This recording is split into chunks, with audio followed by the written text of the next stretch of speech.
We'll start with the prayers.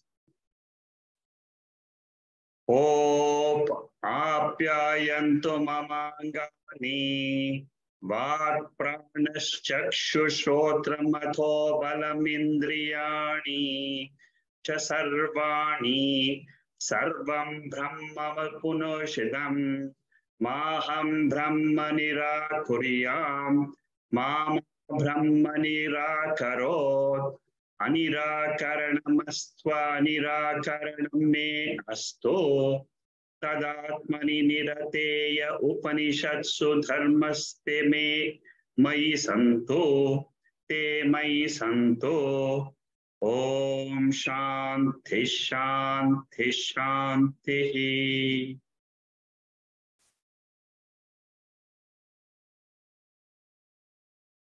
We are on to Keno Upanishad, which belongs to Sama Veda.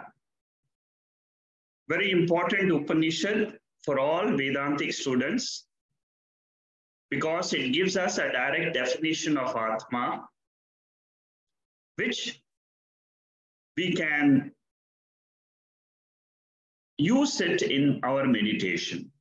Especially the first two mantras are very, very important mantras in the entire Upanishadic literature. Shankaracharya quotes these two mantras very often when he writes bhashyams of other Upanishads. Therefore, I would like you to focus and learn, if possible, by heart the first two verses and also learn the meaning properly. Why do we insist on learning the Upanishads?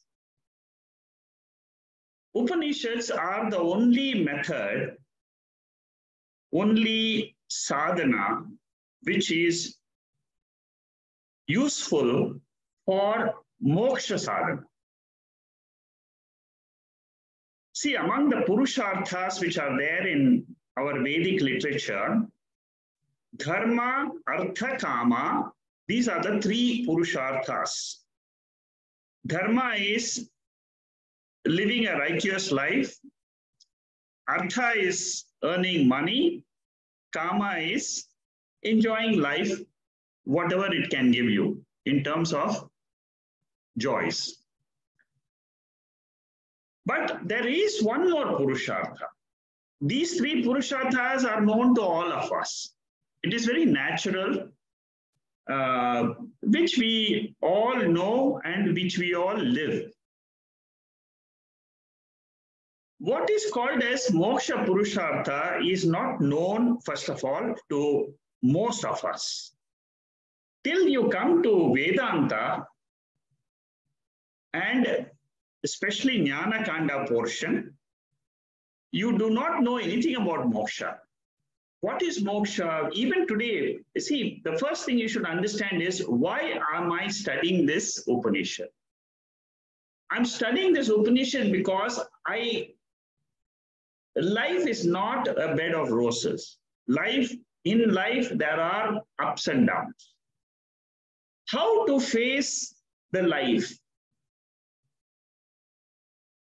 and live without identification with the body and mind. See, this is where you come and start learning something new. You have never known something like this exists. So Deha Abhimana is one of the primary problems of all of us. What is the meaning of Deha Abhimana? Deha Abhimana means I consider myself as this body. Abhimana means identification. I consider the mind as me. This is the primary problem, which the Upanishads are trying to reveal. First of all, you should understand the problem. And once you understand the problem, then you can work towards a solution. The only solution available for dropping this Deha Abhimana and be free, that is what is called as moksha. So what is moksha now? Moksha means getting rid of samsara. What is samsara? Samsara means I take this body as me, this mind as me. Is there something like this called as a free person? You see many Swamijis in the world who are able to live a good life. If you see them, you will find that there is something in them. They are like you and me. They are in the same world, but there is a difference.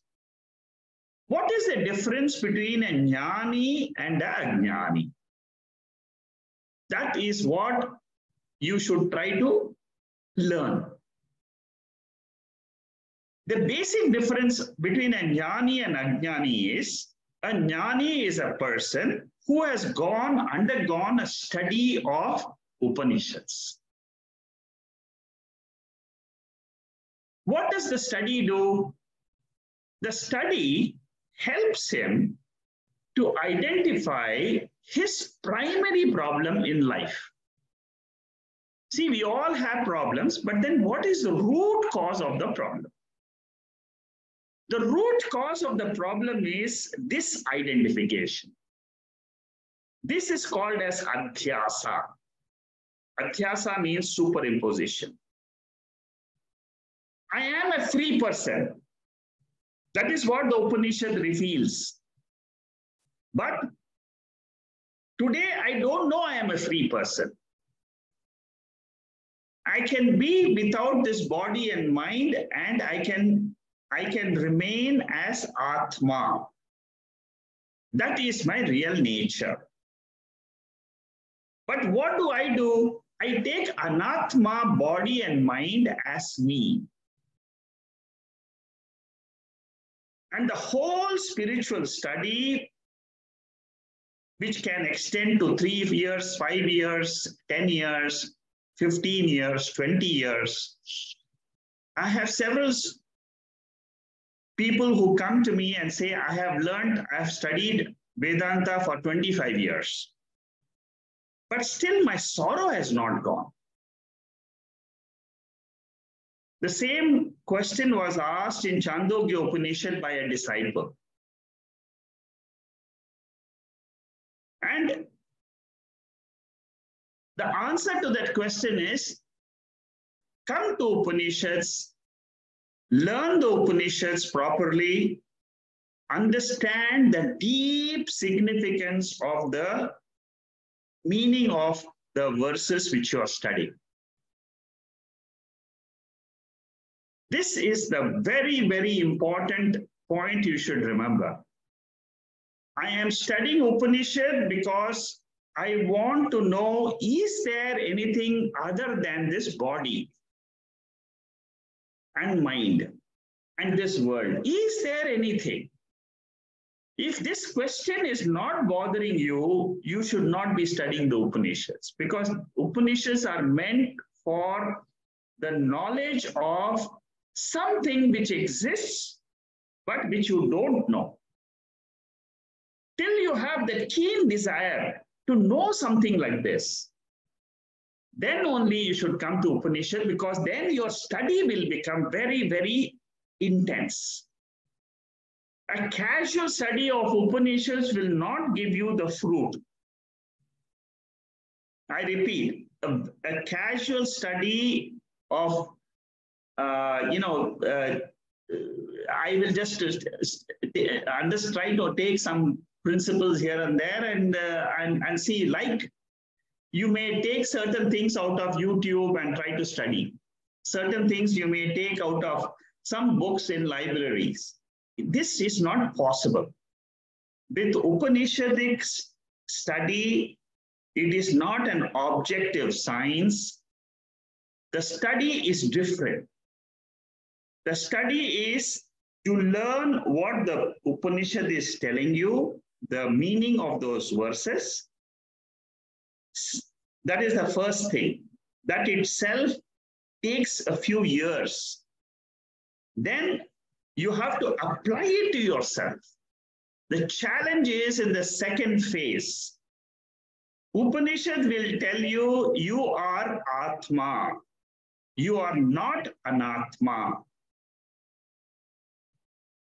It will tell you, you are not the body, you're not the mind, but you are the Atma, which is the substratum on which this body and mind experiences, they come and go, come and go. The whole focus of attention is on the substratum, on the canvas in which the experiences are coming and going. That canvas is called Atma or Brahman. All the Upanishadic teaching can be divided into two main parts. You learn more and more about that canvas. What is that canvas? What is the substratum? Descriptions of that. That is one part of the Upanishad, which is a big, big portion.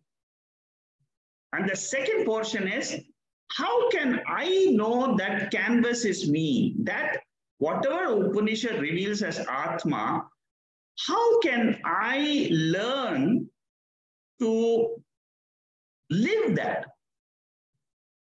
That is where the challenge lies.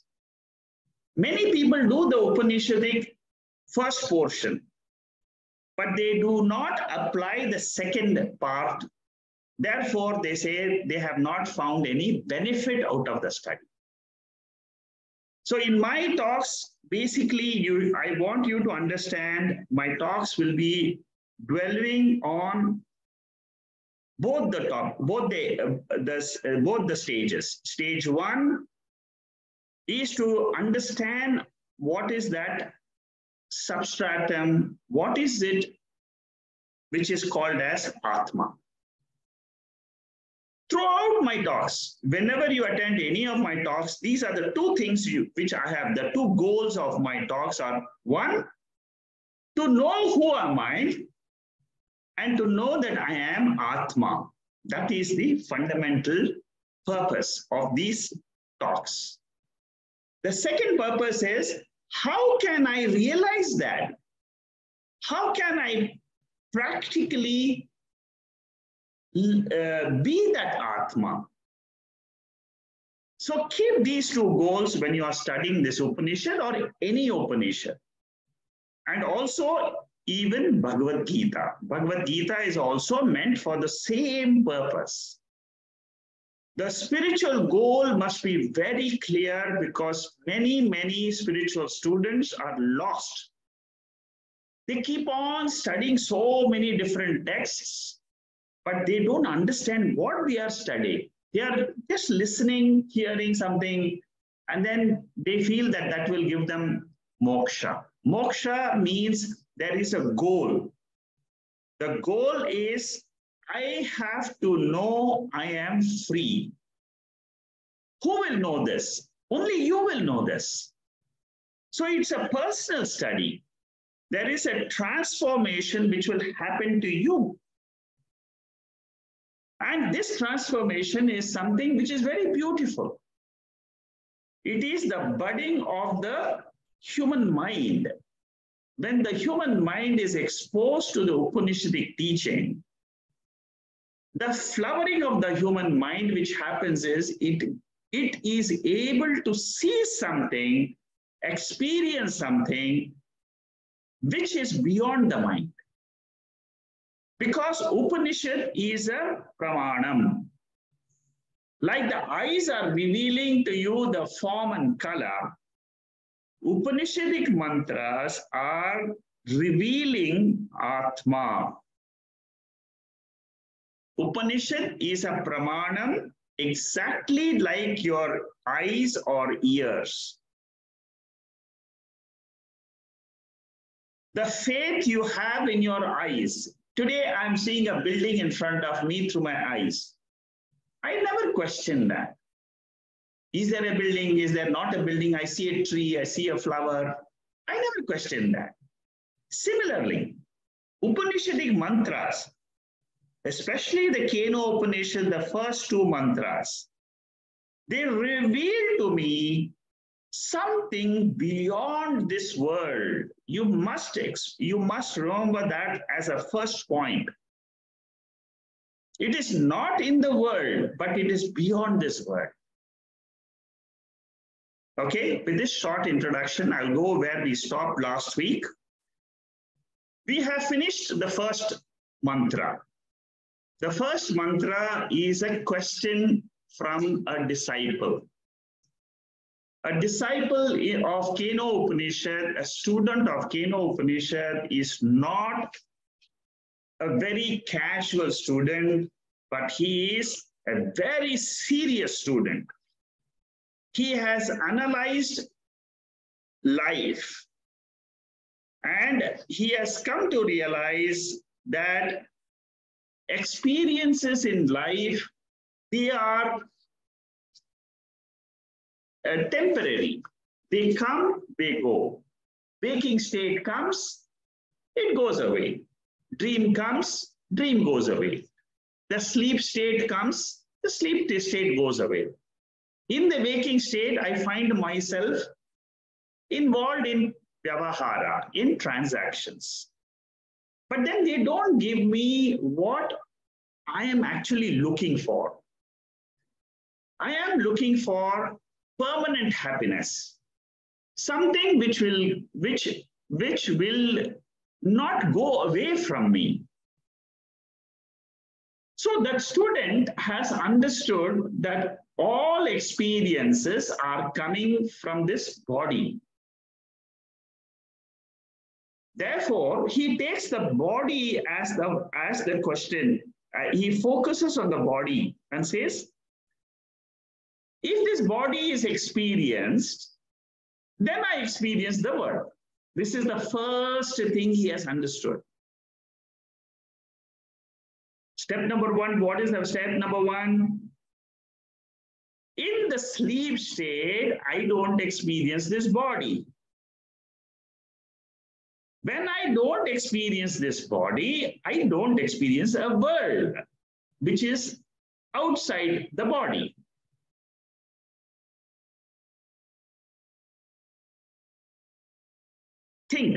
Think about this first. Body is there, world is there. Body is not there, world is not there. The logic is what? Inside this body, there is a mind. The mind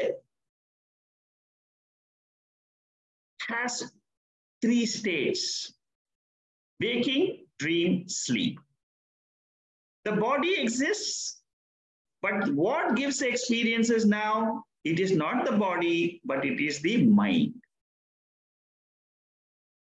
So body is required, mind is required for the experiences of the world. So the question he is now putting to the teacher is, Kene shitam patati preshitam manaha. I'll just go back in the slide. You can see this verse. Kene shitam patati preshitam manaha. These two verses are extremely important, first verse and second verse. The whole Upanishad is based on these two verses. The entire Upanishad, which I told you is it's a short Upanishad consisting of 34 verses. The whole Upanishad is based on first two verses. That's why I'm focusing a little bit more. I'm repeating what I said before. Repetition in Vedanta is useful for you to go deeper and to make the teaching more significant for you. So teachers always repeat. If there is something important, Shankaracharya in his Bhashyam will repeat. Because repetition helps your mind to dwell on that particular topic. So here the question is, the body is acting. Is there a force? Is there a power in this body? Because body is made up of 5 elements. Tattvabodha, basic Tattvabodha lesson.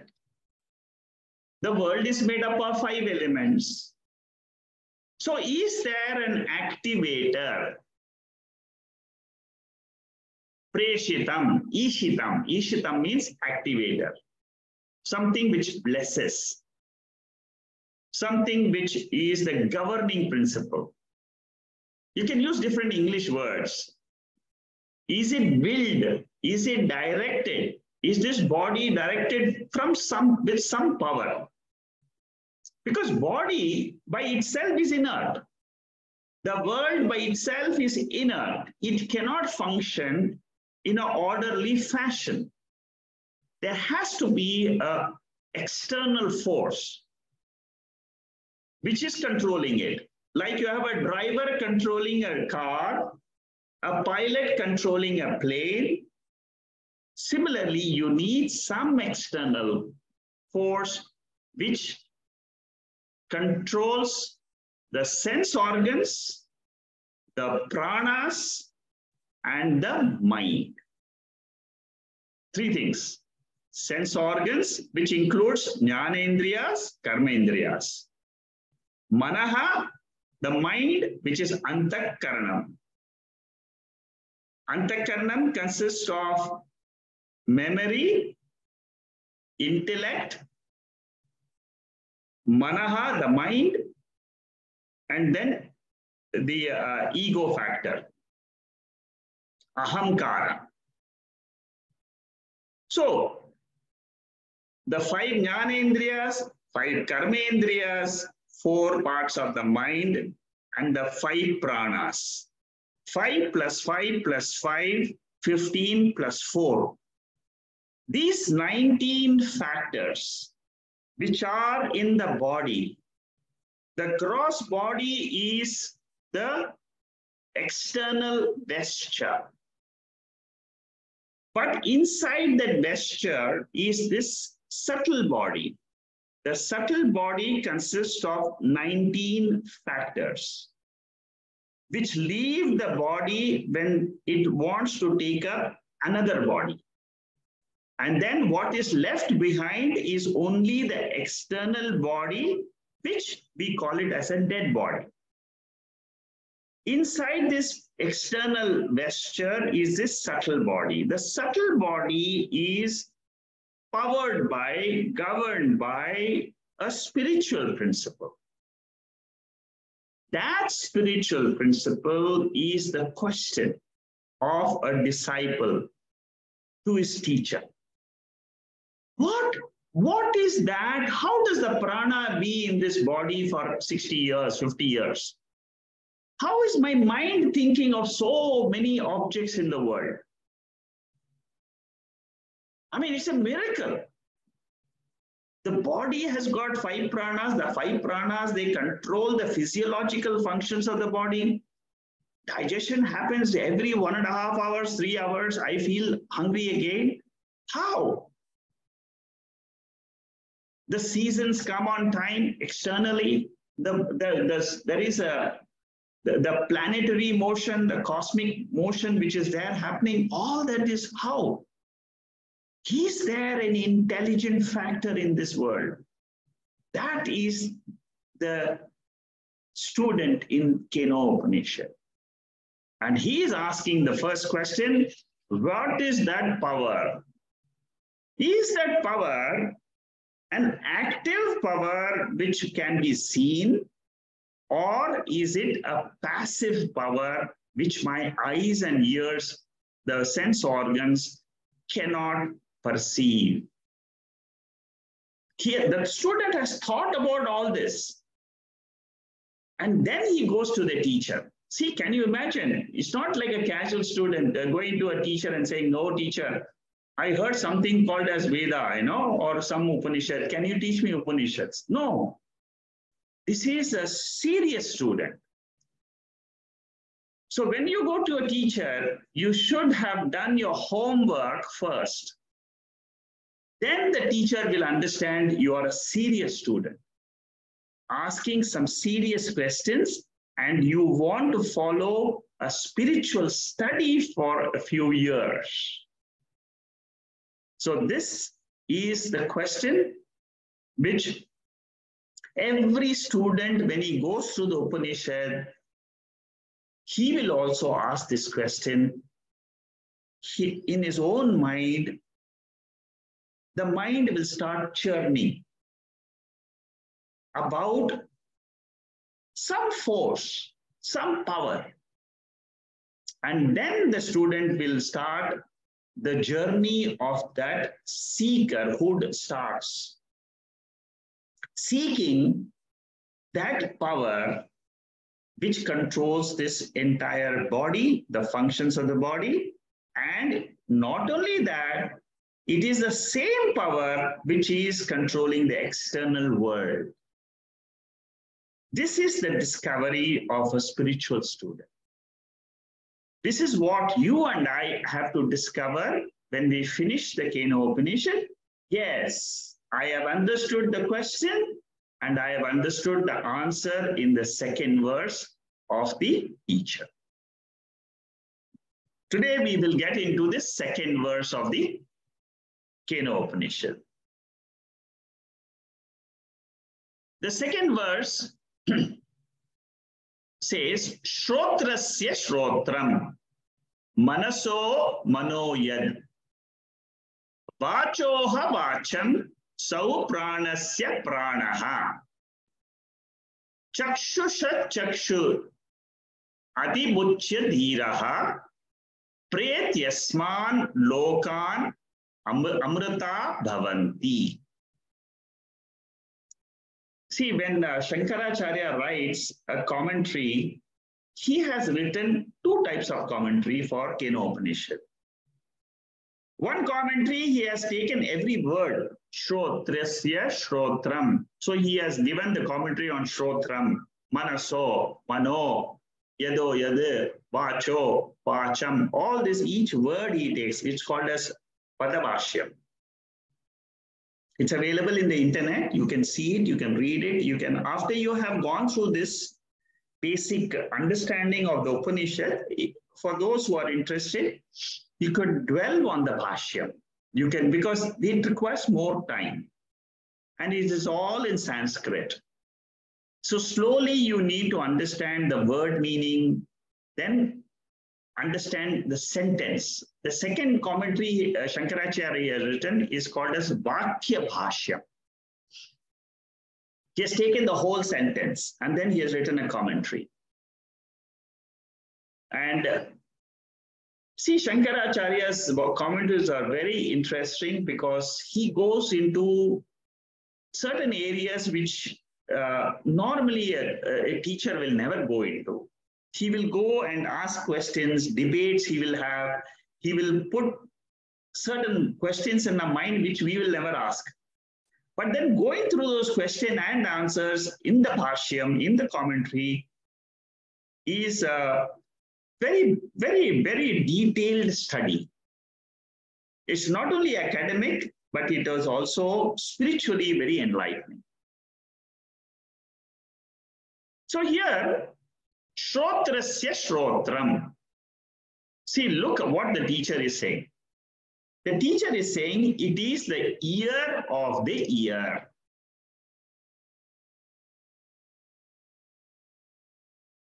Then the next word, it is the mind of the mind.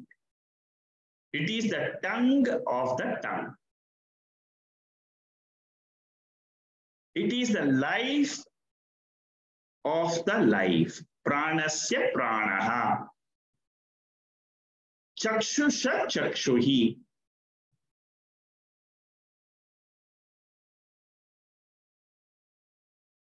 So in all this, the main thing you should understand is the first year of the year. The first year refers to Atma.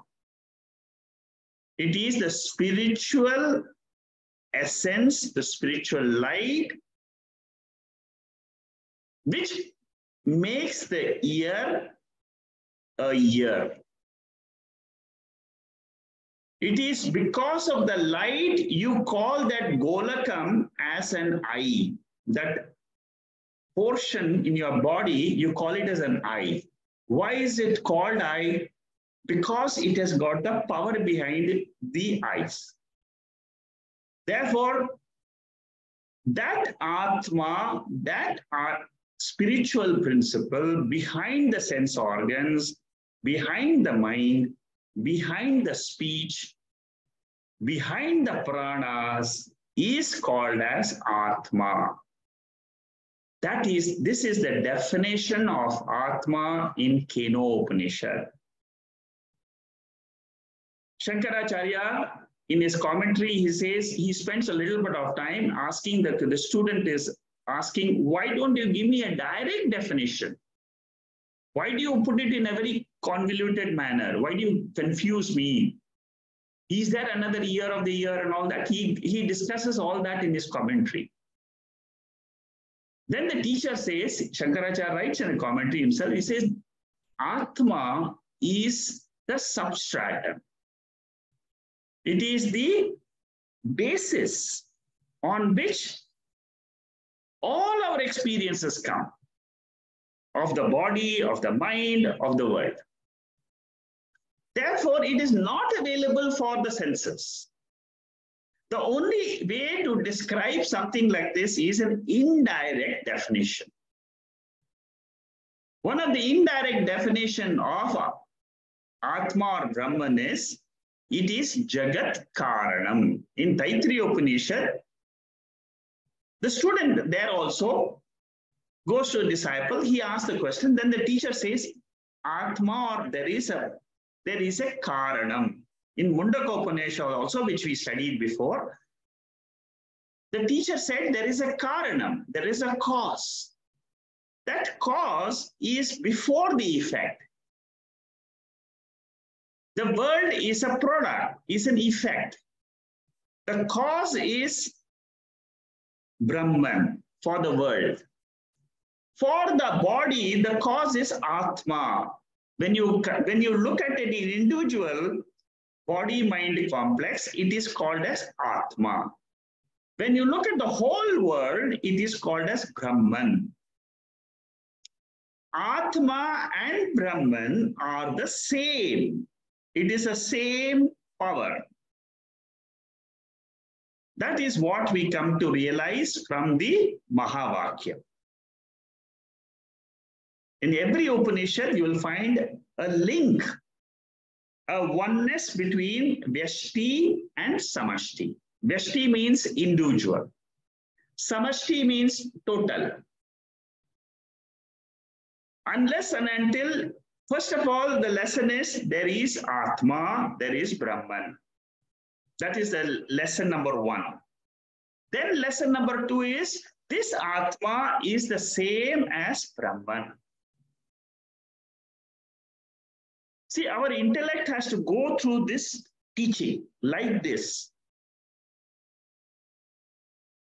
And only when you go through this, your own intellect, your own buddhi will drop its identification and soar past something which you have never done in your life. And when that happens, that is called as moksha. That is what is called as immortality. Ati muchya dhiraha. What does the ati muchya dhiraha means? I'm just giving you a broad definition of what the basic definition of the mantra. Then we'll go through the slide. Ati muchya dhira means what? It is the jnani or a seeker who is in search of this. Only he will find this Atma. Not somebody who is just walking in the, not casually. This comes because of teaching of a guru to a disciple. And the dhira means it is a prepared mind of a student. The student has prepared himself through different ways. For preparation, you can have different sadhanas. You can have japa, you can have yoga, you can have pranayama, you can have karma yoga, you can have upasana yoga, you can have parayanam. So many sadhanas are there for what? Preparation. You must remember this. A lot of people who don't come to Vedanta, they think that, doing rituals will give them moksha. Doing parayanam will give them moksha. No. All this, including pranayama, is meant for chitta shuddhi. Chitta ekagrata. Chitta shuddhi means purification of the mind. Today, the mind is jumping and it can never be stable on one topic for more than a few seconds. How to make that mind stable? First of all, can it be made stable? Many people think, including Arjuna asked this question to Lord Krishna, Chanchalam hi manaha. It is dridam, it is powerful, more powerful than the wind. How do you think, you will ask me in chapter 6, he asked this question, how do you think, Lord Krishna, how do you think this mind can be controlled? The answer to that question, Lord Krishna gives beautifully. He says, Abhyasetu kaunteya. Practice. Learn about Atma, which is beyond the mind. Only when you have gone beyond the mind, you will be able to control the mind. Being the mind, you cannot control it. I'm the mind, I'm very sad, I'm very sick, all that. I'm angry, I'm passionate, all that is being the mind. That is what is called as ahamkara. How to drop this ego, the ahamkara, the identification with the mind as me, is a big challenge in Vedanta for all seekers. But the only way to do it is come to study Atma, come to study Brahman, come to Vedanta classes. Systematically studying verse by verse, understanding the meaning is the only method to transcend the body and mind and soaring past beyond it to a new realm of consciousness. Completely something which you have never been possible in your normal grihastha life. And when you do that, what happens? You become immortal. Pretyasmat amruto bhavadvi. See, in this second verse, the Upanishad packs the meaning of the definition of Atma as Shrotrasya Shrotram, eye of the eye, ear of the ear. That is one part. And the second part of it is, what is the benefit I get out of this knowledge of Atma? Phalashruti. What is the Phalashruti of this Keno Upanishad? What do I get at the end of Keno Upanishad? If I am able to understand the depth of the Upanishad in the same significance which it wants to reveal to me, I will get immortality, amritam. There is no other way for getting immortality except the study of Upanishads. You have to dig the Upanishads, take the juice out of the Upanishads, and become free from the mind. This is the only sadhana. For preparation of the mind, you have many sadhanas, many disciplines. But the moment you come to moksha, freedom, we are all in samsara because we are identified with the body as me, mind as me. That is what is called as samsara. What is moksha? Moksha means I don't identify with the body as me. I don't identify the mind as me. I am free. I am free because my real nature is Nitya Mukta Swarupa Atma. Nitya Muktaha. It is not that I am freed just now after learning. No, it is only a process. What do I learn at the end of the process? I learned that I was ever free. I had a misconception that I was this body. It is a misconception. It is not the reality. The reality is I am Atma. Because I didn't have this knowledge about Atma, I thought I am this body which is born. I thought I am this mind. So all of us are a mixture of two factors, Atma and Anatma. The moment I identify with the Atma, I am called as Jnani, a person who is aware of the knowledge of the Veda. The moment I am identified with the body and mind as me, I am called as ignorant person, Ajnani. So the difference between Jnani and Ajnani is only knowledge. And where do I get this knowledge? I get this knowledge in Upanishads. Okay, so this is the deep meaning of this verse. I will just go through the slide now. And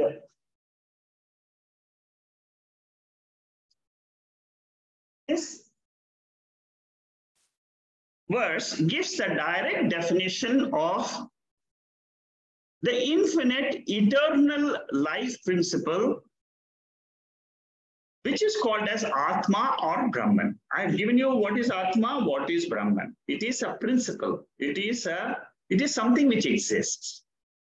Many of us do not know that it exists. So only when you have a faith in the Shastra, you will say the Shastra is revealing something which I don't know, but it exists. Now that principle is what? It is eternal principle. It is eternal life principle. Before coming to Vedanta, what did I think? I thought, oh, this body is there. It is living because of prana. The prana is the life factor. But Vedanta says there is something beyond the prana, which is the life factor, which is called as Atma. That is the difference between a normal person who doesn't know, whom we call it as Ajnani, and a Vedantic student who says, I am Atma. Keep this knowledge because this knowledge is a very important factor for the sake of moksha. I am Atma. All of you can say, whoever is listening to this talk can say in his own mind, can say with full conviction, I am Atma. Aham Atma Asmi. Because you're revealing the truth of the Veda. The Vedas are more than 5,000 years old. We don't know when it came, but they are revealing something which is not from a human mind. It is apaurushaya vishaya. The external organs are motivated by a power which is within the body. Initially, we say it is within the body, then we'll say the power is also outside the body. There is only one power in which the whole universe is coming and going. So a student must renounce the sense of reality which is attached to the perception of the gross indriyas and the mind. See, it doesn't mean that you have to renounce the world. No. It is only a cognition in your mind. Cognition means what? A thought. That whatever I am perceiving is not Atma. It is Anatma. Who is the perceiver? It is the conscious principle. The purpose of life is to discover this consciousness which is behind the whole universe. In Taittiriya Upanishad, it is called as Sat Chit Ananda.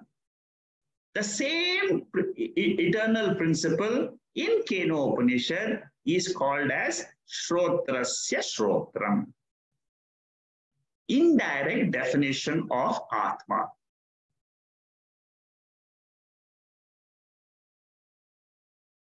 And what is the truth? The seer, the knower himself is this Atma. I am, Atma means I am the subject on which the sense organs are dependent on. This is what we should understand. The mind is dependent on the light of Atma. Without the spiritual light, mind cannot function. These are the teachings of the Veda. As you study this Upanishad, slowly, you will start seeing the picture. And towards the end, you'll say, oh, I have understood the question and I have understood the answer. Verse 1 and 2, keep at the back of your mind throughout the study of Keno Upanishad. The truth is there, but it is unperceived. Perception happens only with sense organs. What is the truth? It can be only claimed as me. I am that subject, I am that Atma. All of us have to say that internally in our own mind. That is what is called as transformation. That is what is called as putting into use what you are studying. This is what makes this science a subjective science. It is not an objective science, because objective science you can objectify, you can remember, you can have a computer, you can put a laptop, you can put in the iCloud, and then you can withdraw, and you anytime you want you can study. But this is not that. It is subjective science. There is a methodology of revelation of this subject. And it is a gift of our own self-effort. The self-effort is what? I come to attend a class every week. Every week, systematically, every week, the next 6 months, I will learn the Keno Upanishad. And it is the Shruti, it is the Mother Saraswati which is behind these verses, which will reveal that truth to me, which my eyes do not know. The Shruti will take you to the inner perception of your intellect first. This, all of you will see that. You will start experiencing your mind much more clearly, much more intensely, the moment you start understanding that I am the Sakshi. I am the seer of the mind. I am not the mind. I am the seer of the mind. I am not the mind. I am the experiencer of the mind. I am not the mind. Independently, we have to grasp this truth internally in our own conscious mind. That will lead to moksha, immortality. Moksha is a very, very powerful word in the spiritual study. Amritatvam. Keno Upanishad says this, Brihadaranyaka Upanishad says this. Every Upanishad will talk about immortality. What is immortality? Immortality means understanding I am not in the realm of time and space. I exist beyond time and space. Am I saying something very, very difficult to believe? No, because in sleep we are there. I am beyond time and space in the sleep state. Only thing is my intellect is not aware of it. Intellect doesn't know this. The moment Upanishad tells me that I am that pure consciousness which lies beyond that sleep state, then the intellect understands the nature of that truth. Till then, what do? We only think that this dualistic world which we experience is the only world.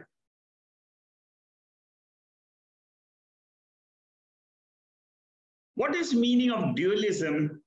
See, I'm going slowly so that you can pick up whatever I'm speaking, you are able to understand. Dualism means there is a subject, there is an object. This is dualism. In waking state, there is dualism. In dream state, there is dualism. I am the subject dreamer.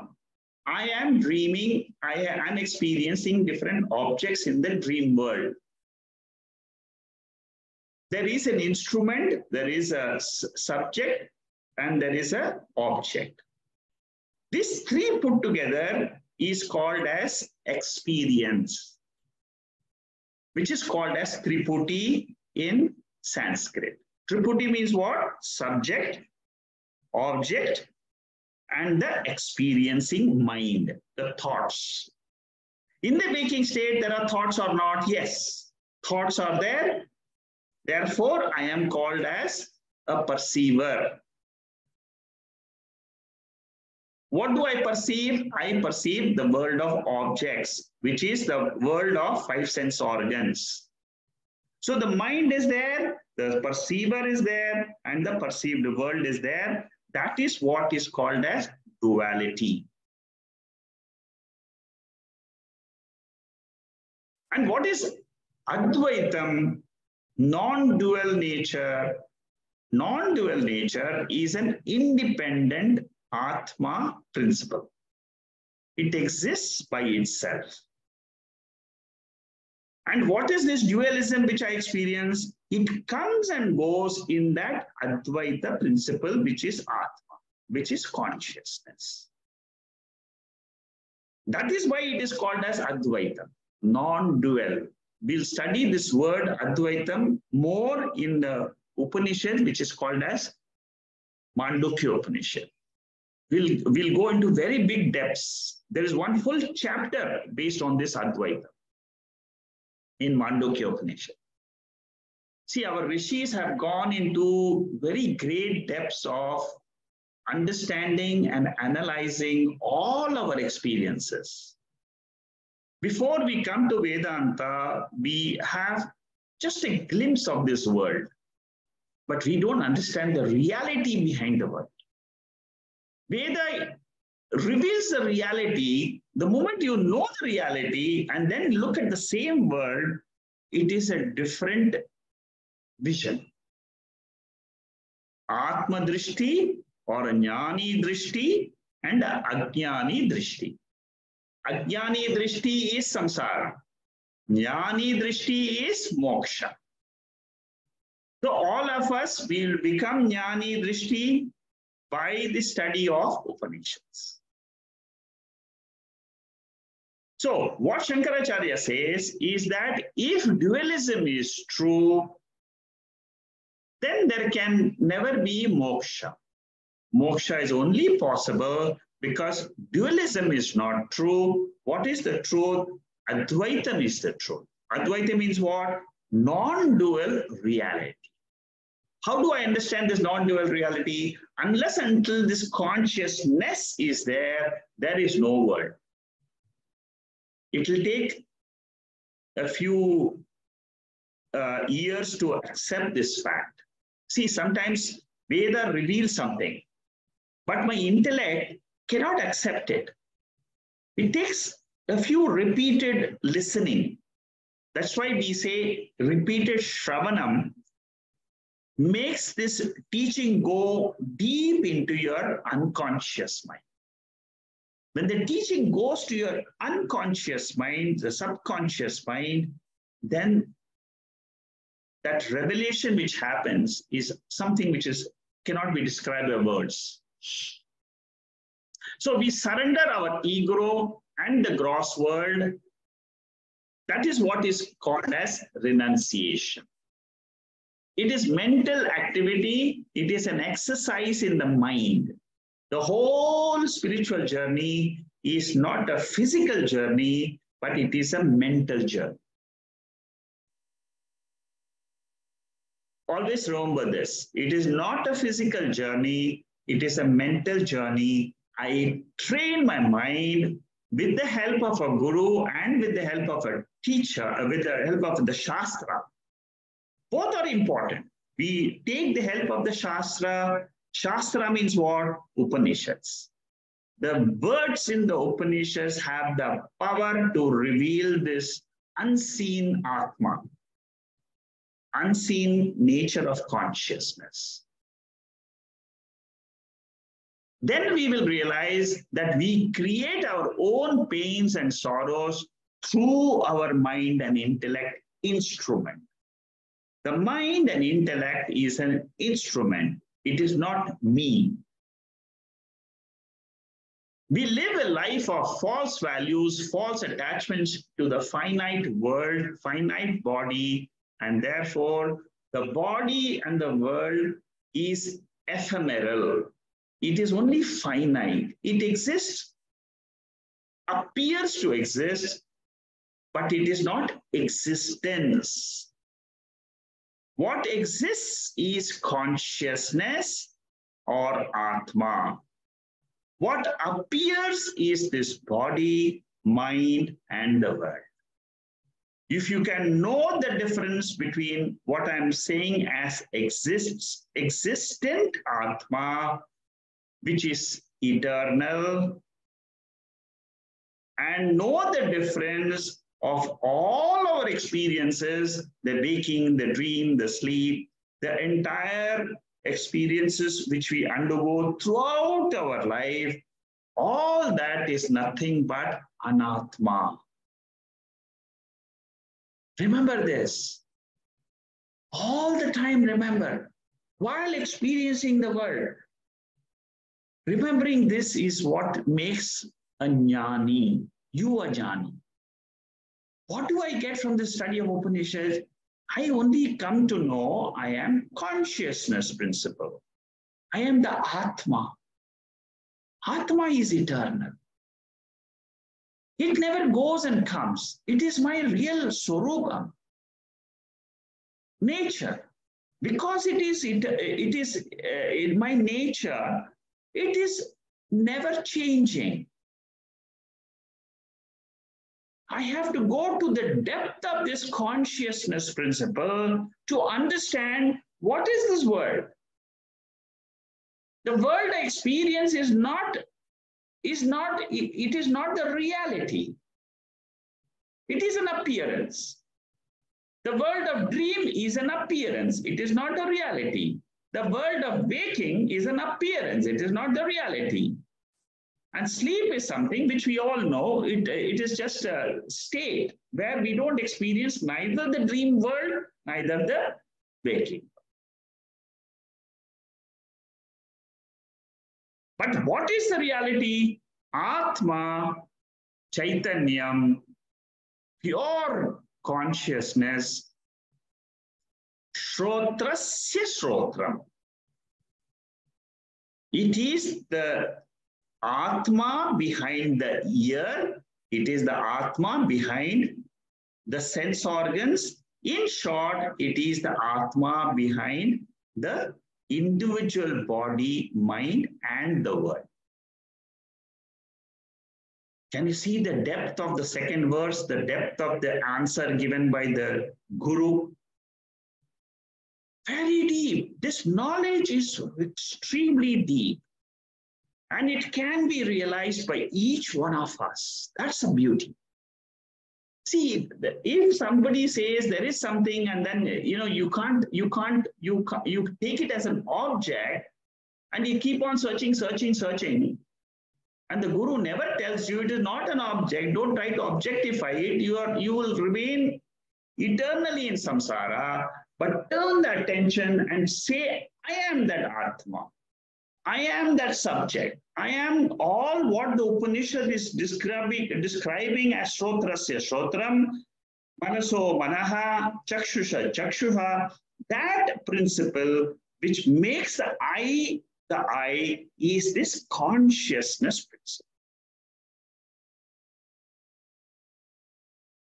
And then this is what is the truth revealed by the Veda.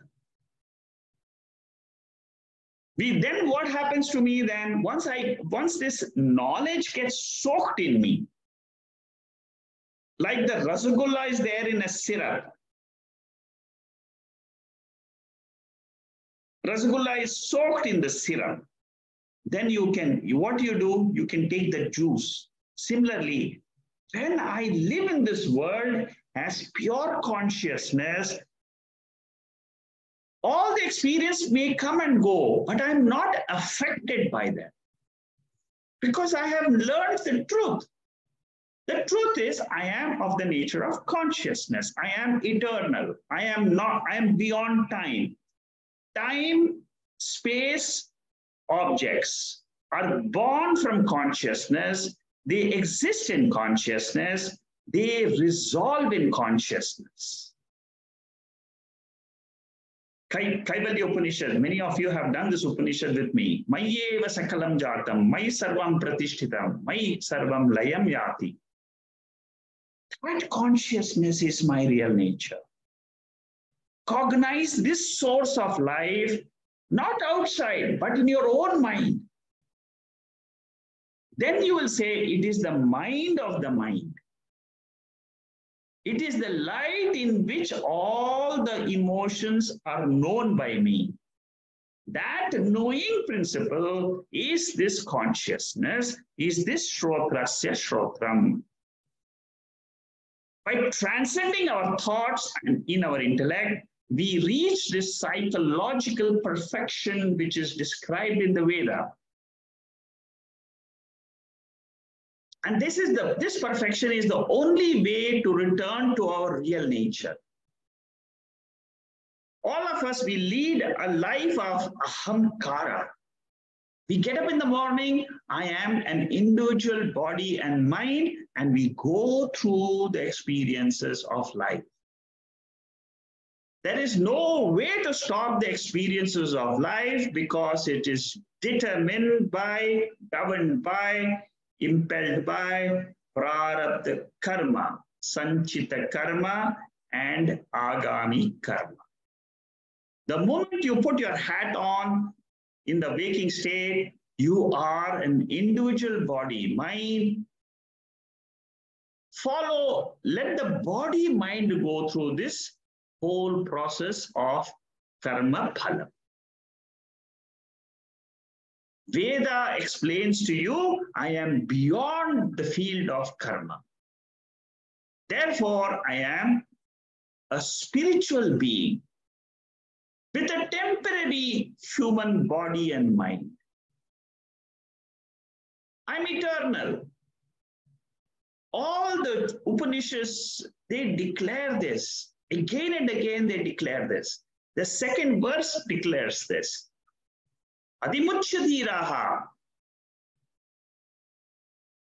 Amrita bhavanti. Don't forget this word amritam. Very important word for all seekers. I'm in search of this immortality throughout my life, in this life, in the past life, in the future life. If I don't have this knowledge, eternally I will be in this cycle of samsara, which is birth and death. But the moment I get this knowledge, I am called as a jnani. I understand the meaning of shrotrasya shrotram. It has gone deep into my mind. I acknowledge, I claim that Atma is me. That is the Keno Upanishad. This principle of life, called consciousness, called Chaitanyam principle, is unseen, but it makes everything sentient. It makes us my eyes see form and color. It makes my ear listen to all types of sounds, good sounds, bad sounds, beautiful music, very bad, some wrong words, but what is behind that is this consciousness. Similarly, all the other sense organs, my tongue, my nose, it can smell so many fragrant flowers. But what is that consciousness principle which is never dying? Body may lose its power of seeing. The eyes may become dull. In old age, we stop our sense organs, they lose, the power gets reduced. What is the knowledge of a jnani who is exposed to Vedanta? He will say, I am Amrita Bhavanti. I am eternal. My body has the problem. Okay, it will go through the problem because it is the product of the body. Body will undergo physiological pain. It will go through the pains, but I am not that. That freedom to live in the life is called as Jivan Mukti. Like you dissolve salt in water, you cannot see the salt anymore. It is already dissolved. It's become one with the water. Similarly, this body mind has become one with this consciousness in the waking state, in the dream state. But how do I come out of this? How do I segregate the salt and water? How do I segregate this? By learning the Veda. Understanding there is an electricity behind the bulbs. All the bulbs are glowing. My mind is glowing. My sense organs are glowing. In my sleep state, they are passive. They are not glowing. So what is the difference between my sleep state and the waking state? The difference is mind is passive, mind is active. But behind this mind, there is a Chaitanyam, which is a sentient principle, knowledge principle. Knowingness is consciousness. Awareness is consciousness. That is my real nature. I own that as my true self. Bhagavad Gita explains this in chapter 2 of the Bhagavad Gita. It's in chapter 2, Lord Krishna in verses 12, right from the verse Ashocha Nanya Shocha Swam, from that verse onwards till the 30th verse, he gives the gist of this Atma. The moment I understand I am Atma, I am a jnani. I have owned my immortal nature. Can you imagine what a fall we have had from being a jiva attached to a body mind as a temporary and thinking that he is that ego factor, that ahamkara is the prarabdha. As soon as you get up in the morning, all of us, we start our journey of today's life, ahamkara life. That ahamkara has taken this body.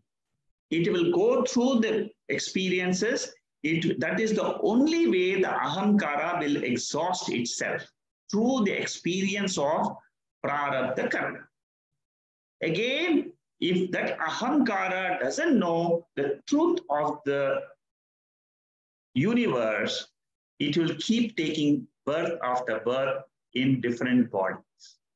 Vedic knowledge helps to expose this ahankara as a dependent entity. And then what it reveals is there is another principle, which is Atma, which is independent of the body mind. So initially, when we start the spiritual study, we take the inert body and mind and say there is some X factor which makes this body and mind sentient. Sentient means what? I am aware of the world. Awareness is there in this body. Awareness is there in this eyes. Awareness is there in this ears. Because of that awareness only, the ears are able to be called as ear. I'm able to hear sounds. I'm able to understand the speech. I'm able to understand the talk. All this is because of that X factor. The water by itself is not hot.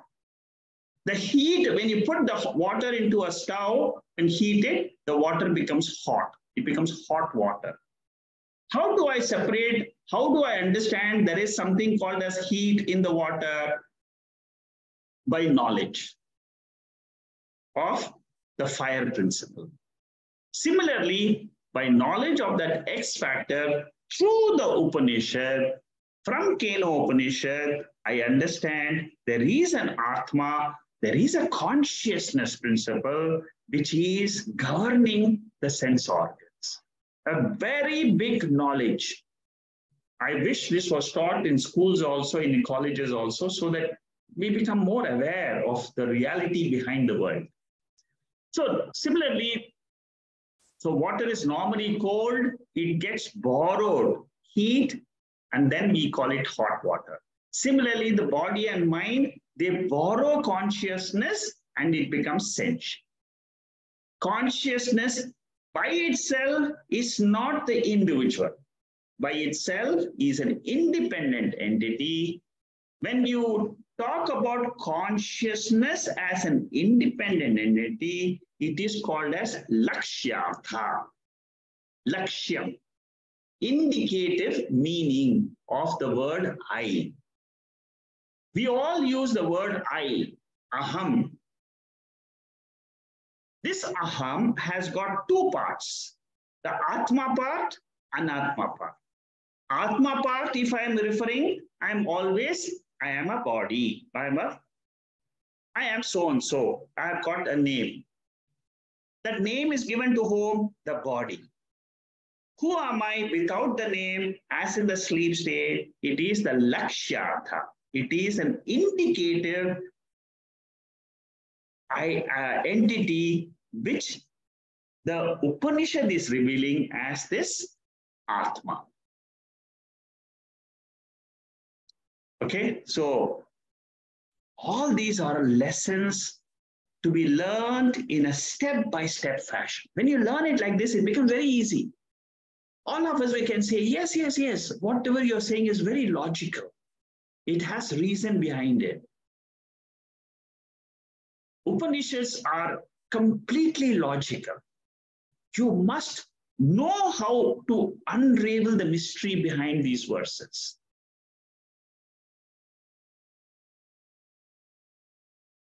Very, very important to understand sometimes the reasoning. Shankaracharya is brilliant to give reasons behind so many of these words and mantras. You know, that's why I said, when you study the Bhashyam, you will get very deep knowledge of these mantras. For Jnani, Agami doesn't arise, Sanchita is burnt, Prarabdha is exhausted. Just a revision of Tattvabodha. In Tattvabodha, we talk about karma phala. We are not talking about karma. Whenever we talk about Sanchita, Prarabdha, Agami. These are three technical words. For those who have not done Tattva Bodha, I would request you to go to the 5 sessions, which is there in the 5 videos, which are there in my website about Tattva Bodha. You can go through it. Sanchita is the total collection of all the karma phalams which I have to go through in my different lives. All the pure collected, completely. All the karma phalams, it is a phalam, it is a fruit which I have to exhaust. Prarabdha is the one which is in this body, in the current janma, I have to exhaust. It is already arrived. Collected karma, arrived karma, and arriving karma phalams. Arriving karma phalams is in the future, which I will enjoy in the future. From this current janma, there are certain phalams which I newly generate, but I cannot finish it. This that is added to it is that newly generated karma phalam is called as agam. For those who have not understood this Sanchita, Prarabdha, Agami, you can write to me separately. I can explain to you in a different one-to-one. So like the pot space merges with the total space, this consciousness which is attached to this body mind, it gets separated from the body mind. It knows that it is the one consciousness, one existence principle in the entire universe. That is what happens in the state of moksha. As long as you are in the hall, you say there's space in the hall. My room is small, my room is big. But the moment you break the walls, what happens? The space merges with the outer space. It becomes one with the eternal space. Similarly, consciousness is like that. As long as you are in this body, if you are exhausted all your prarabdha karmas, and you have, through knowledge, you have got rid of all your sanchita karmas, through knowledge, you don't get any agami karmas, then what happens?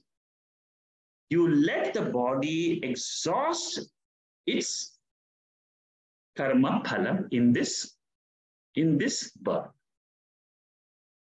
So what are the 4?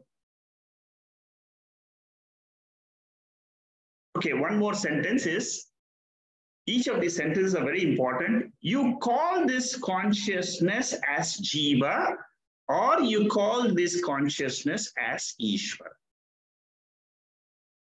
What is this consciousness? It is enclosed in this body-mind complex. That consciousness, which is enclosed in the body-mind complex, together with the mind, it is called as jiva. You remove the mind, then what happens? It is called as Atma. This is what is explained in the Mahavakyam, which I'm doing on Wednesday sessions. In Wednesday, I'm teaching the Mahavakyams of 4 Upanishads. I've just started with those Mahavakyams, and this is what you learn. Go deeper into this analysis of what I'm telling you now. And what is Ishvara? Ishvara is the consciousness which is enclosed in the whole cosmos, all the bodies, all the minds. That consciousness principle is called as Paramatma or Ishvara.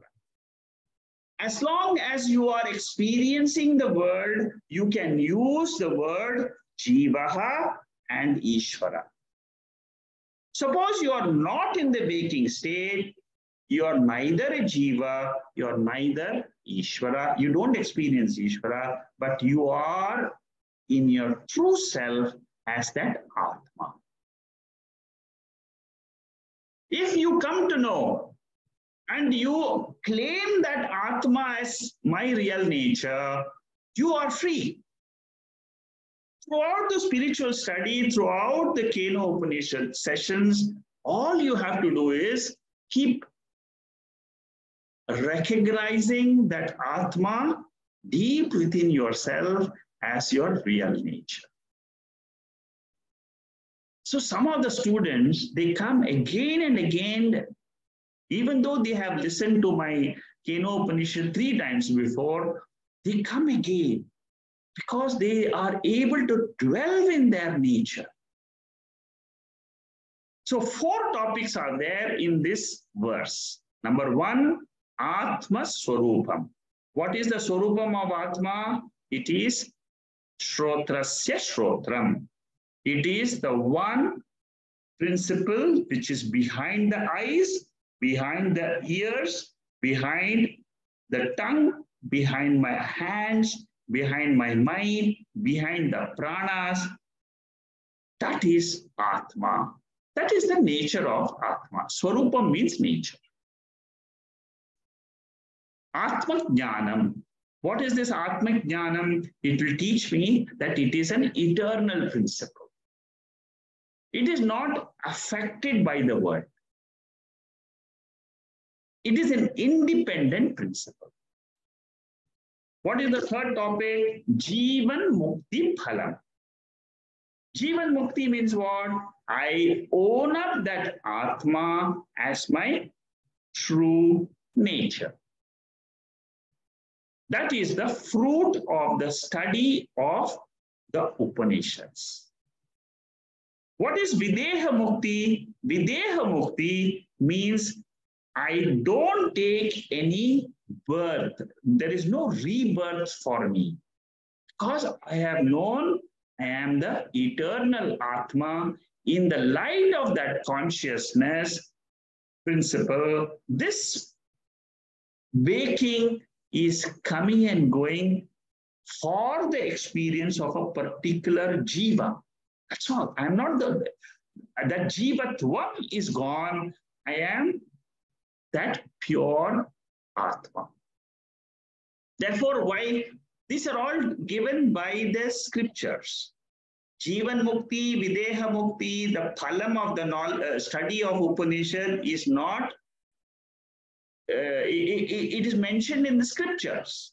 So, therefore, I take whatever the scriptures say and I continue the study of this Upanishad and get benefited by it. I will continue the 3rd verse next week. It was see, these verses are very intense. It has taken one full talk today to explain to you the 2nd verse. The 2nd verse is a very, very important verse. Anytime you want to meditate, this is a beautiful topic to meditate. Sit down quietly. You can dwell into the nature of Atma by just thinking about this particular verse. I am the Atma. How do I meditate on this? Tell yourself, close your eyes and tell yourself, I am the Atma behind the eyes. I am the Atma behind the ears. I am the Atma behind all the thoughts. Thoughts are happening. But in what light do I see this thought? That light is the light of Atma. That light is a permanent light. It is an eternal spiritual light. It is a light which is revealed to me by the Keno Upanishad. Through the mantra, the 2nd mantra. So I claim, I am that Atma. Repeat this exercise continuously, maybe 10 times, maybe 6 times, maybe 20 times. Let that sink deep into your subconscious mind. Once that happens to you, you will be a transformed person. You will change. It is a promise of the Upanishads. What else you want? That is complete fulfillment in life. Once it goes deep into your subconscious mind, it works miracles for you internally. Externally, for all other people, you are the body-mind complex. Others will look at you as body-mind complex. But what is the change which has happened through the knowledge? It is an internal cognitive change, intellectual change. You are free from the tyranny of your own mind, tyranny of the body. Initially, you have been taking it as the truth, but now you take it as an appearance which comes and goes. It is not the reality. I am the reality behind this body and mind. I am that Atma, and therefore I am ever free. Nitya Muktaha is my Swarupaha. It is revealed to me. It is a fact which I didn't know before. Therefore, my ajnanam has gone. My ignorance about myself has gone. I know my nature. I can live throughout my life with this knowledge and be free. Okay, I'll stop here, and then if there are any questions, we'll take it up. Om Purnamada Purnamidam Purnat Purnamudachade Purnasya Purnamadhaya Purnameva Vasishyade. Om Shanti Shanti Shanti. Hari Om Shri Gurubhyo Namaha. Hari Om. Okay. If you have any questions, I'll go through the chat box first if there's any question.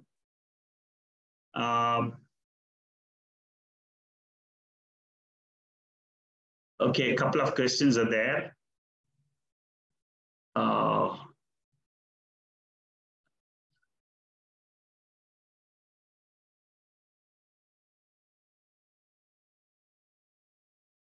Okay, the first question is, oh,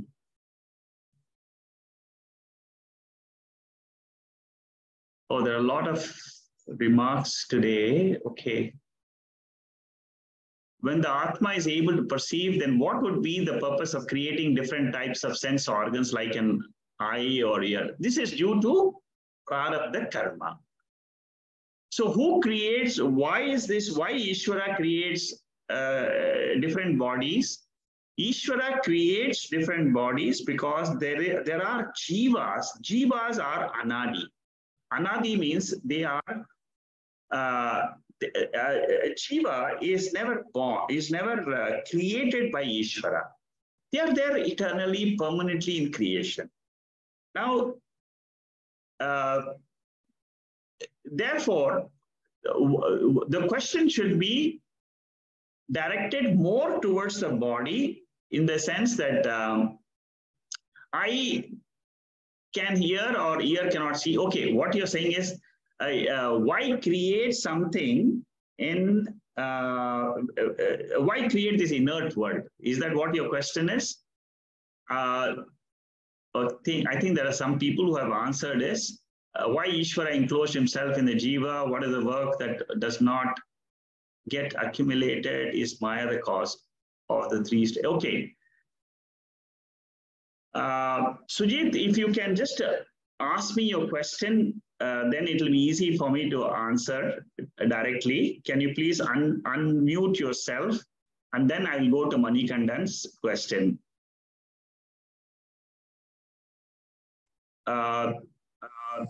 Sujit, can you go ahead? Can you go ahead?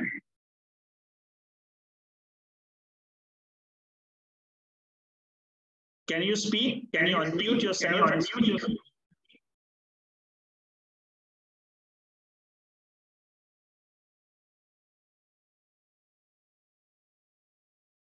I think your voice is not still coming.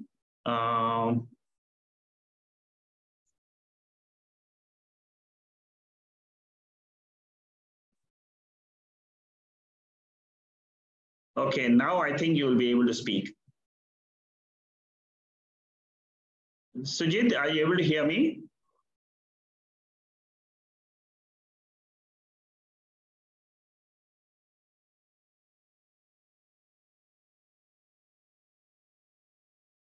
Okay, what I'll do is I will give my answer to your question. Your question is very simple.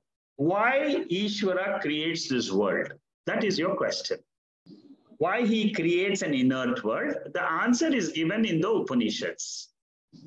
The Upanishads, they say that Ishvara creates this universe for the sake of exhaustion of the prarabdha karmas of different jivas. This is the way the world is.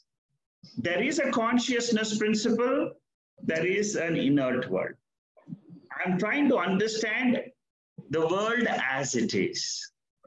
When you understand that your consciousness, the question of creation will not be there. For a jnani,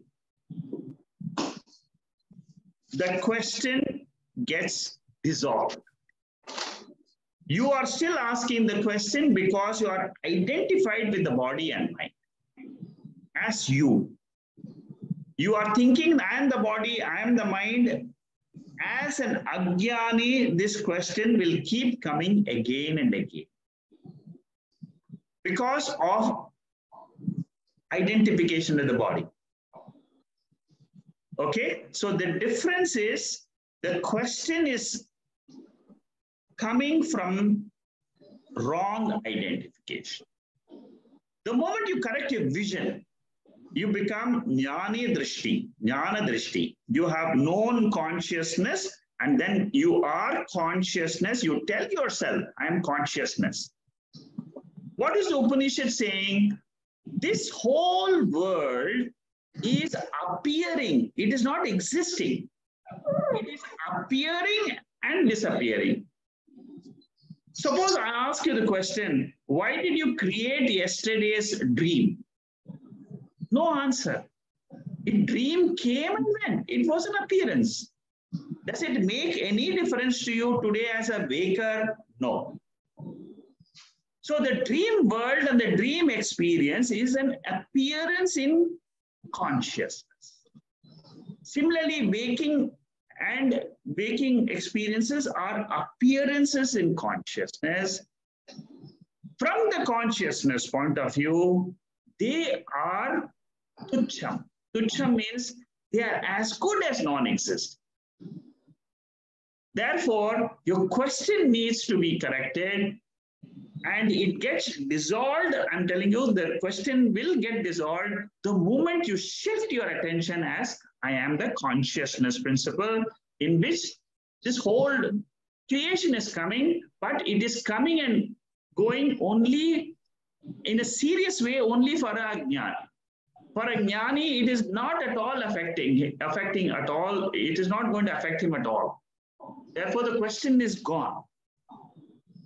Okay? That is the right way to understand this and clarify this doubt. Okay? A simple answer is the world is created for prarabdha karma. That is what is given to junior students. I have given you both answers. As a student, as a seeker, the world is there, world is existing, I am experiencing the world. Why is the world created? For the exhaustion of prarabdha karma. I understand prarabdha karma very easily because I know my thoughts. The thoughts in the mind of a particular body from birth to death constitutes his prarabdha karma. Again, the same entity takes another birth, another. See, for example, your body has got your thoughts. Therefore, your sorrows and joys are different than another body, another joys and sorrows, another entity. It is the mind which makes the difference. The body for everybody is the same. The sthula nature, the vesture, the dress is the same for all of us. It is made up of 5 elements. And these 5 elements are temporarily attached to this mind. But what is not temporary is the pure spiritual light of consciousness. When you are identified with that, you are free. This question will not arise. Next is Maya. Manikandan is asking, is Maya the cause of 3 states, waking, dream, and sleep? Yes. Maya is the Shakti of Brahman. That totality is called as Brahman. And that total principle, which is called as that pure consciousness, pure existence, that has got a power. That power is the creator of the 3 states for all the minds. And that power, when it is seen in the universe, in the waking state, is called as Ishvara. So am I clear? Maya is nothing but the causal body of Ishvara. The cause. It is a Shakti. You can't see it. It has to be revealed by the Veda only. Like consciousness is revealed by Veda, that there is something called as Atma, which is a substratum. This power of Maya is also revealed by Veda. I take it as the truth. When I take this as the truth, what happens? I get benefited of it. And the benefit I get is I become free from the mind. As me. That is the beauty. See, the thing is, the mind still continues. Mind will still churn out thoughts. In fact, it will churn out better thoughts than before. Because you're no longer attached to that mind. Mind will go through that prarabdha karma cycle. Whatever it thinks is prarabdha. And it is what is called as the fruit of your previous life. Mariam is asking, Manikandan. Second question which I asked is actually, if Maya is having the power, on the consciousness always there, then why the mind is going into the passive mode, like in the sleep, as you mentioned? Because the consciousness is always shining, and it is the mind of the mind. So why the mind? Yeah, you see, if you are attached to the consciousness, if you are identified as the consciousness is me, then again this question will not arise. Because you are consciousness, I am consciousness, always I am consciousness. The mind is coming because I am identified, the mind is me. You are asking the question as if you are the mind. Okay. Mind goes through the passive mode. Okay, your question is why there is sleep state. It's a practical answer. The mind, if it continuously keeps on thinking of the world, it will go berserk. If you see, even if you don't sleep for 1 night, 2 nights, you know the state of your mind. So Lord has created the 3 states. It is a part and parcel of the cosmos. Why did the Lord create the 5 bhutas? To create the bodies. Why did Lord create the subtle body? So that the experiences can be exhausted. Why did the Lord create the Shakti? That is his nature. His creation is his nature. Like the sun is shining, that is his nature. So in that nature of consciousness, things are happening, things will go away, but you become free. Veda keeps telling you again and again, don't identify with your body and mind, and stop telling your mind that these are all thoughts which just erupt like bubbles. This thought which you are asking is gone. It comes and goes, comes and goes. But again and again, ask the question, in what light is this thought coming? That light is permanent where the thought is impermanent. Okay, Manikandan, go deeper into yourself. These questions will get clear answers. You'll get pure clarity on all your questions. Thank you, sir. Thank you. Okay, Mariam, I know I am not this person and there is only one Atma, Brahma and all this is okay. How can I meditate and not being this person like the bright sun? Okay, I have shown you the meditation. Meditation is only claiming I am the Atma, telling yourself again and again, reminding yourself. It's just a pure remembrance of in your mind. I am that consciousness. I am that. There is something which is bubbling up in your mind, in your physics, and that is consciousness. It is a life. Owning up consciousness is freedom, is mukti. Nothing else. There is nothing else. It is just owning up and saying, I am that Atma. Try to do it repeatedly, and you can use some of the meditative sessions which you can find in my website. I've taken more than 100 meditation sessions. You can go through them, whatever you may like. These are all practical ways to own up the knowledge revealed in the scriptures. It is abhyasa. Abhyasa means what? Practice. In the 6th chapter of Bhagavad Gita, Lord Krishna says, keep practicing, repeating the same thought again and again. Pure, I am that pure. The moment that feeling comes to your subconscious mind, then it will never go away. It will never go. That is what is the promise of the Veda. You will be changed, and it will definitely happen the moment you are at it, and keep the study of the Veda.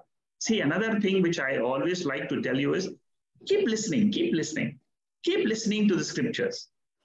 Because when I started the study 30, 40 years ago, it didn't strike me that it is so deep.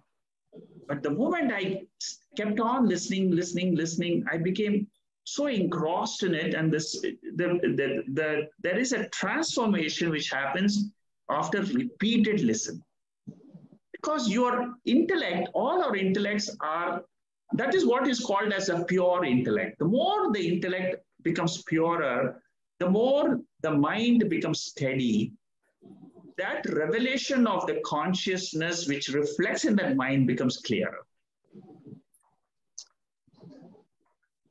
Whether the God also does have, no. God doesn't have any accumulated works. God only creates this world according to the blueprint of all the jivas. I'm not sure whether I have closed it properly. So I don't know for it. So it is because of this blueprint given by the jivas that creation is there. There are different creations according to the Vedas. There are different yugas. So different yugas means different jivas have taken birth, different worlds are there. So there has been a yuga. Yuga means it is a realm of experience, different realm of experience. The Vedic realm of experience is different than what it is today. But in all this, the knowledge of this reality has not changed. That is the beauty of this. Sujit, are you able to talk now? I think he's still having some problem with the laptop. I have answered all the questions. Yeah. Is there any other seeker who would like to ask any other question?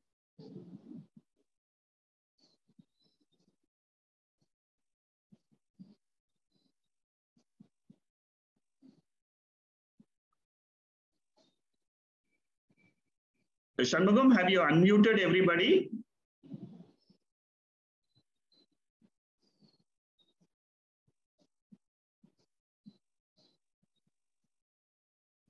Yeah. Is there any question from others?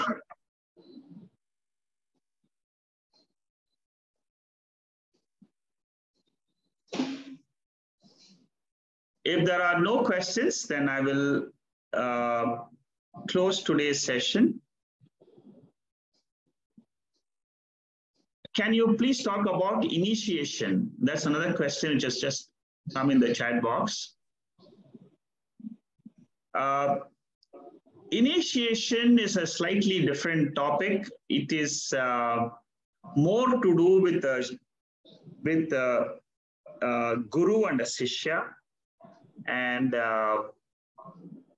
especially this happens when people are living together. In the sense that shishya has gone to an ashram, and guru initiates him to be on the spiritual board and study the Vedas and so on. So it is more to do with an ashrama lifestyle. Well, see, initiation is what? If you take it in a different meaning, initiation means you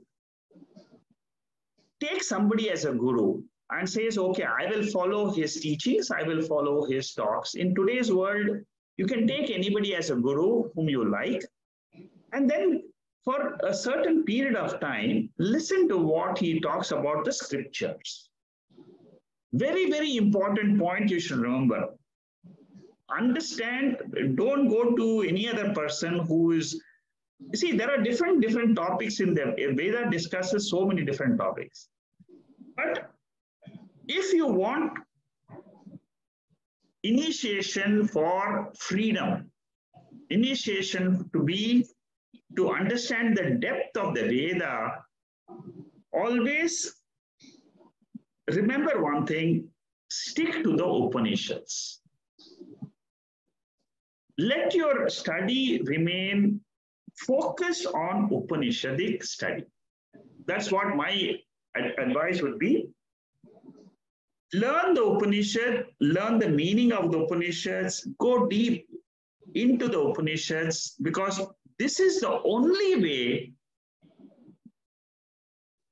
which is by which you can find fulfillment in life. Okay, so I will stop here. This is a very big topic, but I hope I've given you the gist of initiation. Like, for example, there was somebody who came and said, I would like to follow you. Somebody called me and said, I would like to follow your talks, and I will just like to listen, and then can you take me as your student? So I said, okay, no problem.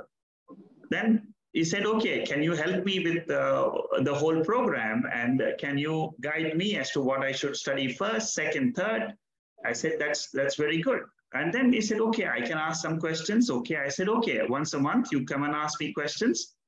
So the person has started doing Master Gita, Master Life, a personal study.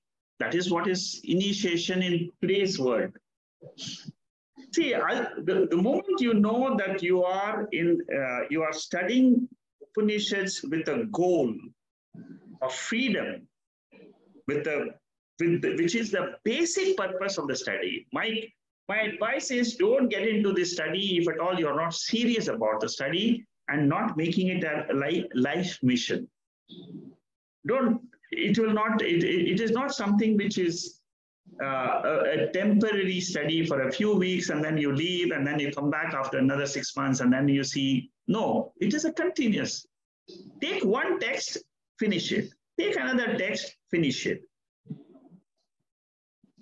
Slowly go in the motion. Just be in the path. Being in the path itself is a very beautiful experience. Continuously keep let this wisdom come into your, listen to this wisdom of the scriptures. Okay, any other questions? If not, we will start with the third verse next week. Keno Upanishad is a very deep Upanishad, very, very deep, but be at it. Listen to this. I will keep giving you some more tips here and there, because ultimately this realizing is, all of us are trying to realize our own nature. It is only revealing to me that this is my true self. And once that true self is realized, it gives you a lot of happiness and fulfillment in life. Thank you. Good night. We'll see you next week. Thank you, sir. Thank you.